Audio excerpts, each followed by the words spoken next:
Hello dear students and welcome to my YouTube channel. आज की इस वीडियो के अंदर हम ट्रांसपोर्ट ऑफ कार्बन डाइऑक्साइड को डिस्कस करने जा रहे हैं। इससे पहले वाले लेक्चर में हमने ट्रांसपोर्ट ऑफ ऑक्सीजन को डिस्कस किया था। अगर आपने वो वीडियो नहीं देखी तो आप science of life with doctor जान चैनल के ऊपर जाकर वो वाली वीडियो पहले देख सकते हैं। उसके बाद आपको इस वीडियो को समझने में थोड़ी आसानी होगी। तो जनाब आते हैं टॉपिक के ऊपर। कार्बन डाइऑक्साइड बॉडी के अंदर कैसे ट्रांसपोर्ट होती है। पहले सवाल ये है कि कार्बन डाइऑक्साइड बनती कहाँ है। तो इसके लिए आप बात समझ लें कि जो ही रेस्पिरेशन के थ्रू ऑक्सीजन सेलों के अंदर पहुंचती है, सेल के माइटोकॉन्ड्रिया के अंदर, फॉर एग्जांपल आप कंसिडर करेंगे ये एक सेल है। सेल के अंदर यहां इसका एक खास स्ट्रक्चर होता है जिसे कहते हैं माइटोकॉन्ड्रिया। जैसे ही O2 माइटोकॉन्ड्रिया के अंदर दाखिल होती है तो यहां ऑक्सीडेशन होता है। ऑक्सीडेशन के रिजल्ट के तौर पर तीन चीजें पैदा होती हैं। एक तो एनर्जी पैदा होती है, एक यूरिया बनता है और तीसरे नंबर पर CO2 O2 जो है वो CO2 में बदल जाती है, यानी कार्बन डाइऑक्साइड पैदा हो जाती है। जब ये कार्बन डाइऑक्साइड टिश्यूज में काफी मिकदार में हो जाती है तो वहां से उसको ट्रांसपोर्ट करके वापस लंग्स तक लाना जरूरी होता है ताकि वो बॉडी से बाहर खारिज हो सके। तो आज के लेक्चर में हम यही बात पढ़ेंगे कि ये सेलों से लंग्स तक कैसे पहुंचती है। डेफिनेटली जैसे हमने शुरू के लेक्चर में देखा था कि सारे मटेरियल्स के साथ साथ गैसेस भी बॉडी में ब्लड ट्रांसपोर्ट करता है। ब्लड कैसे करता है? CO2 is transported in blood by 3 ways. Blood जो है वो कार्बन डाइऑक्साइड को 3 तरीकों से ट्रांसपोर्ट करके लाता है। कैसे? Number 1, in the form of bicarbonate ions. सबसे ज्यादा मिकदार में जो कार्बन डाइऑक्साइड है वो in the form of bicarbonate ion travel होती है। Second, in the form of carboxy haemoglobin. कुछ जो है वो हीमोग्लोबिन के साथ अटैच होकर कार्बोक्सी हीमोग्लोबिन की सूरत में ट्रेवल करती है और कुछ थोड़ी बहुत मिकदार जो है वो dissolve in plasma, dissolve in blood plasma भी ट्रांसपोर्ट होती है। तो आइए इनको वन बाय वन देखते हैं कि एज बाइकार्बोनेट कितने परसेंट और किस तरीके से ट्रांसपोर्ट होती है, एज कार्बोक्सी हीमोग्लोबिन कितनी ट्रांसपोर्ट होती है और कैसे होती है, और एज डिसॉल्व फॉर्म कितनी ट्रांसपोर्ट होती है। तो वन बाय वन इनको डिस्कस करते हैं जनाब। सबसे पहले एज बाइकार्बोनेट आयन। याद रखिएगा सबसे ज्यादा मिकदार में कार्बन डाइऑक्साइड जो है वो एज बाइकार्बोनेट आयन की सूरत में ट्रांसफर होती है। कितने percent? Approximately 70% of CO2 is carried in the blood as bicarbonate ion. सबसे ज्यादा मिकदार मैंने कहा about 70%, approximately 70% जो है वो कार्बन डाइऑक्साइड ब्लड में कैरी होती है कार्बोक्सी हीमोग्लोबिन की सूरत में, सॉरी बाइकार्बोनेट आयन की सूरत में। कैसे? ये बड़ा इंपॉर्टेंट है, इसको समझना जरूरी है। इसको समझने के लिए मैंने यहाँ एक डायग्राम बनाई है, इस पे आप गौर करेंगे तो आपको ये पूरा प्रोसीजर समझ आ जाएगा। सबसे पहले क्या होता है कि मैंने कहा सेल में से कार्बन डाइऑक्साइड डिफ्यूज होती है ब्लड प्लाज्मा में, क्योंकि गैसेस जहां ज्यादा होती है वहां से अपनी लो कंसंट्रेशन की तरफ डिफ्यूजन करती है। तो जैसे ही टिश्यू में कार्बन डाइऑक्साइड ज्यादा होती है वो वहां से डिफ्यूज होकर ब्लड में चली जाती है। फॉर एग्जांपल समझ लेंगे ये कार्बन डाइऑक्साइड यहाँ अंदर मौजूद है सेलों के और यहाँ पास से ब्लड की वेन गुजर रही है या कैपिलरी गुजर रही है, तो क्या होता है ये जो कार्बन डाइऑक्साइड है ये डिफ्यूज होकर इस ब्लड प्लाज्मा में आ जाती है यहाँ पे। ठीक है, अब जब ब्लड प्लाज्मा में ये आ गई तो ये क्या करेगी, ये सबसे पहले ये रिएक्टिव गैस है, ये फौरन पानी के साथ रिएक्शन करेगी। The carbon dioxide will react with water. Carbon dioxide water के साथ रिएक्ट करेगी एक एंजाइम की मौजूदगी में। यहाँ ब्लड के अंदर एक एंजाइम होता है, उसका नाम होता है कार्बोनिक एनहाइड्रीज। कार्बोनिक एनहाइड्रीज की मौजूदगी में कार्बन डाइऑक्साइड जब पानी के साथ रिएक्शन करेगी तो वो एक नई चीज बनाएगी। ठीक है जी, उस नई चीज का क्या नाम है? उसका नाम है जनाब कार्बोनिक एसिड। यही यहाँ लिखा हुआ formation of carbonic acid. CO2 diffuse into the blood plasma and combined with water to form carbonic acid. H2CO3 is a carbonic acid, इसका नाम है कार्बोनिक एसिड। ये एक तेजाबी चीज है, लेकिन कार्बोनिक एसिड जो है वो कोई स्टेबल कंपाउंड नहीं है, ये बड़ा अनस्टेबल सा कंपाउंड है। लिहाजा ये फौरन डिसोसिएट हो जाता है, टूट जाता है, और इससे दो नई चीजें और बनती हैं। क्या? एक तो हाइड्रोजन आयन बनते हैं और दूसरा HCO3 यानी कार्बोनिक एसिड एसोसिएट होता है, टूटता है, तो उससे बाइकार्बोनेट्स बन जाते हैं। क्या बन जाता है जी? ये बाइकार्बोनेट है। हाइड्रोजन आयन जो है ये प्लस होते हैं, इनके ऊपर पॉजिटिव चार्ज होता है, आयन इसलिए कहते हैं, और ये जो बाइकार्बोनेट आयन्स हैं इनके ऊपर माइनस चार्ज होता है, इसलिए इनके ऊपर माइनस मैंने शो किया। उसके बाद क्या होता है? H प्लस आयन जैसे ही ब्लड के अंदर एक्युमुलेट होने लगते हैं, याद रखिएगा जहां पर भी H plus hydrogen plus ion जहां पर भी एक्युमुलेट हो वहां पर एसिडिटी बढ़ जाती है। जब एसिडिटी बढ़ती है तो ब्लड की पीएच डिक्रीज होना शुरू हो जाती है। What is the normal pH of blood? Blood की नॉर्मल पीएच कितनी है? ब्लड की नॉर्मल पीएच है 7.4। कितनी है ना?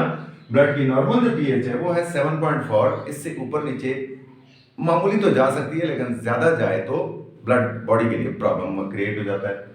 अब जैसे ब्लड की पीएच बढ़ने लगती है तो हीमोग्लोबिन जो है, ये जो हाइड्रोजन आयन है, इसे ये क्या करता है कि इस ऑक्सी हीमोग्लोबिन के साथ अटैच होना शुरू हो जाता है।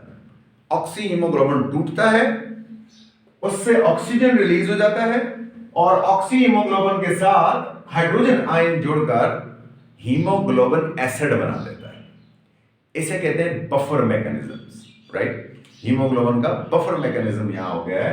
अब क्योंकि जो हाइड्रोजन है वो बजाय इसके के मजीद ब्लड को एसिडिक करे, उसे ऑक्सी हीमोग्लोबिन ब्रेक होती है, उससे और निकल जाता है, यानी ऑक्सीजन रिलीज हो जाती है। इसीलिए जब ब्लड टिश्यूज में पहुंचता है तो हम कहते हैं उससे ऑक्सीजन रिलीज होगी। तो उसमें एक मैकेनिज्म ये पड़ा है कि हाइड्रोजन जो ही ब्लड में वहां तेजाबियत ज्यादा होती है, यानी एसिडिटी बढ़ती है और पीएच डिक्रीज होती है, तो हीमोग्लोबिन के अंदर बफर मैकेनिज्म होता है और हाइड्रोजन आयन जो है वो हीमोग्लोबिन के साथ अटैच होकर हीमोग्लोबिन एसिड बना देते हैं।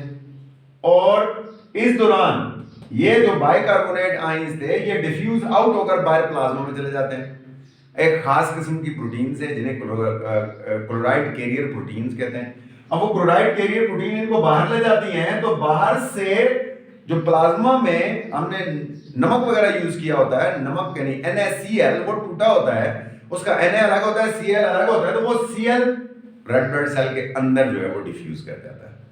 जैसे ये Cl रेड ब्लड सेल के अंदर डिफ्यूज करता है तो अंदर ये K यानी पोटेशियम आयन के साथ जुड़कर KCl बना देता है, जबकि जो बाइकार्बोनेट आयन बाहर ट्रेवल किए थे वो बाहर जाकर सोडियम, चूंकि वो माइनस है और सोडियम प्लस होता है, ठीक है, वो सोडियम के साथ अटैच होकर NaHCO3 बना देते हैं।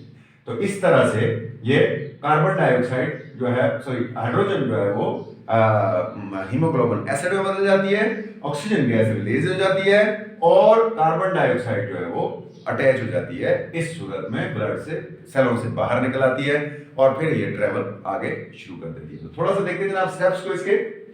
CO2 diffuse into the blood plasma and combined with water to form carbonic acid in the presence of an enzyme called carbonic anhydrase. Equation लिख सकते हैं CO2 plus H2O यानी carbon dioxide water, carbonic anhydrase enzyme मौजूद होगा तो ये H2CO3 में change हो जाएगी, जो मैंने कहा कि क्या है, carbonic acid. Dissociation of carbonic acid, it is an unstable compound and dissociate into hydrogen ion and carbonate ions। ये बहुत जल्दी टूट जाता है, ये खुद अपने आप को स्टेबल नहीं कर सकता, और ये जो H2CO3 है ये चेंज हो जाता है किसमें, हाइड्रोजन आयन और कार्बोनेट आयन में। याद रखिएगा कार्बोनेट आयन जो है ये माइनस होता है। अब फॉर्मेशन ऑफ हीमोग्लोबिन एसिड, इन दोनों चीजों से आगे काम होने जा रहा है। Accumulation of H plus ion in the blood increases the acidity and decrease the pH। मैंने पहले बताया कि H plus ion के accumulate होने से ब्लड की pH डिक्रीज होती है और एसिडिटी डिक्रीज होती है और एसिडिटी इंक्रीज होती है और pH डिक्रीज हो जाती है। उससे क्या होता है, pH decreases, to prevent it hemoglobin buffer is formed in which CO2 combined with oxyhemoglobin to form the hemoglobin acid and oxygen is released out into the blood plasma, जैसे मैंने यहां आपको बताया। ठीक है जी। उसके बाद देखें HB4O2 यानी एक ऑक्सी हीमोग्लोबिन थी, इसके साथ H प्लस यानी हाइड्रोजन आयन अटैच हुआ, तो वो जो ऑक्सी हीमोग्लोबिन थी वो डिसोसिएट हो गई, टूट गई, और उसमें से HHB यानी हीमोग्लोबिन एसिड बन गया, प्लस 4O2 O2 यहाँ रिलीज हो गई, ब्लड ने O2 को छोड़ दिया रेड ब्लड सेल ने, और किसको पकड़ लिया, CO2 को पकड़ लिया। अब जनाब इस प्रोसेस का खास नाम है जो मैं बताना भूल गया, इसे कहते हैं हेम्बर्गर फिनोमेना।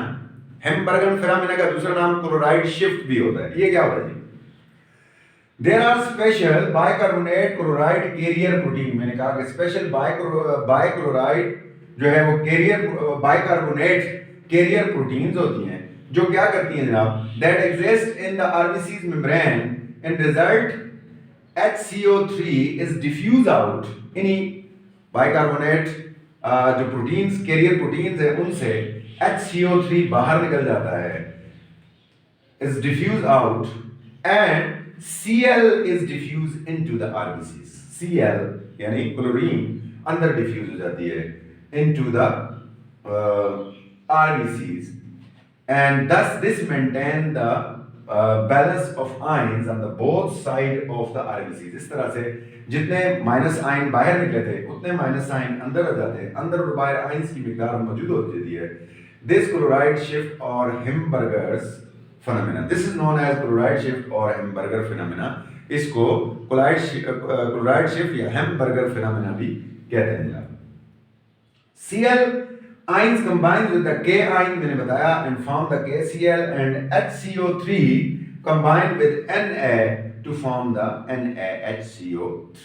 इस तरह से कुछ चीजें यहाँ अंदर जो है वो बन जाती हैं। अब ब्लड की पीएच की ऊपर बात करते हैं। Blood pH is maintained at 7.4 due to the Hamburger phenomena। इसी हेम्बर्गर की वजह से जब जो है कार्बोनेट आयन बाहर निकलते हैं और क्लोराइड आयन जो है वो अंदर शिफ्ट होते हैं, इसकी वजह से ब्लड की पीएच जो है वो अंदर और बाहर मेंटेन रखी जाती है 7.4। ये इंपॉर्टेंट है, एमसीक्यूज में पूछा जाता है। कुछ फैक्टर हैं जनाब जो इसकी कार्बन डाइऑक्साइड की ट्रांसपोर्ट के लिए जरूरी है, उनको डिस्कस करते हैं, और वो फैक्टर है जनाब partial pressure of CO2। If partial pressure of CO2 is higher in the tissues then the blood the reaction proceed. अगर पार्शियल प्रेशर जो है कार्बन डाइऑक्साइड का वो टिश्यू में ज्यादा हो, ब्लड में कम हो, तो प्रोसीड होती है, कार्बन डाइऑक्साइड टिश्यूज में से निकलकर ब्लड में आ जाती है। बट इफ PCO2 अगर partial pressure of carbon dioxide is higher in blood में ज्यादा हो देन द टिश्यूज के मुकाबले में, देन द रिएक्शन रिवर्स, तो रिएक्शन रिवर्स हो जाता है, ब्लड में से कार्बन डाइऑक्साइड जो है वो चेंज होकर टिश्यू की तरफ जाने लगती है। तो इस तरह से ये इसके लिए इंपॉर्टेंट फैक्टर्स हैं जो इस प्रोसेस को प्रोसीड करने के लिए जरूरी हैं। उसके बाद सेकंड नंबर पर है जनाब एस कार्बोक्सी हीमोग्लोबिन। ये सबसे जो पूरा प्रोसेस आपने पढ़ा ये सिर्फ और सिर्फ था क्या चीज, एस बाइकार्बोनेट आयंस की सूरत में जो ट्रेवल होती है। एस कार्बोक्सी हीमोग्लोबिन जैसे नाम से जाहिर है ये यहाँ पर आरबीसीज के साथ अटैच होगी अगेन, और कितनी होती है, approximately 23% of CO2 is carried in the blood as carboxy haemoglobin. 70% पहले ट्रांसफर हो चुकी है। 23% जो कार्बन डाइऑक्साइड है वो कार्बोक्सी हीमोग्लोबिन की सूरत में ट्रेवल होती है। CO2 combined with the globin part of protein. याद रखिएगा कि ऑक्सीजन जो है वो हीम पार्ट के साथ अटैच होती है, लेकिन कार्बन डाइऑक्साइड हीमोग्लोबिन के ग्लोबन पार्ट के साथ अटैच होती है and form the carboxy haemoglobin. और ये इस तरह से कंबाइंड जब होती है तो उसे हम कार्बोक्सी हीमोग्लोबिन कहते हैं। Again reaction depends upon the partial pressure of CO2। यहाँ भी रिएक्शन जो है वो partial pressure of CO2 पर डिपेंड करता है। If partial pressure of CO2 is higher in tissue than the blood, the carboxy hemoglobin will be formed। अगर partial pressure of carbon dioxide जो है वो टिश्यू में ज्यादा है, ब्लड में कम है, तो फिर प्रोसेस जो है ये रिएक्शन प्रोसीड करेगा। If partial pressure of CO2 is higher in the blood than the tissues, then the equation will reverse and carboxy hemoglobin will release carbon dioxide। ठीक है जी, तो मामला उलट हो जाएगा। अगर ब्लड के अंदर कार्बन डाइऑक्साइड ज्यादा है, टिश्यू में कम है, तो ये प्रोसीड नहीं करेगा रिएक्शन, और बल्कि वापस होने लगेगा जो है कार्बोक्सी हीमोग्लोबिन से CO2 रिलीज होने लगेगा। तो ये था जनाब 23% कार्बन डाइऑक्साइड जो है वो एज कार्बोक्सी हीमोग्लोबिन ट्रेवल करती है। आखिरी बात करते हैं जी, एज डिसॉल्व इन प्लाज्मा। वैसे कार्बन डाइऑक्साइड प्लाज्मा में डिसॉल्व बड़ा इजीली जा सकता है, लेकिन ऐसा होता नहीं है। It is the highly effective way for carrying CO2, however only 7% of CO2 is carried by blood plasma as dissolved state। बहुत थोड़ी सी मिकदार में 70% वहां गया था, 23% यहां गया तो 93 हुआ, बाकी बचा सिर्फ 7%। वो 7% जो बाकी बची हुई कार्बन डाइऑक्साइड थी उसको ट्रेवल करता है blood plasma as dissolve form में। तो जनाब ये था कार्बन डाइऑक्साइड की ट्रेवलिंग ब्लड के अंदर, ट्रांसपोर्ट कैसे होती है। होप आपके लिए फायदेमंद साबित होगा। अगर आपको समझ आए, और यकीनन इंशाल्लाह आपको समझ आएगा इसका, अपना ख्याल रखिएगा और चैनल को सब्सक्राइब करना ना भूलिएगा। अल्लाह हाफ़िज़।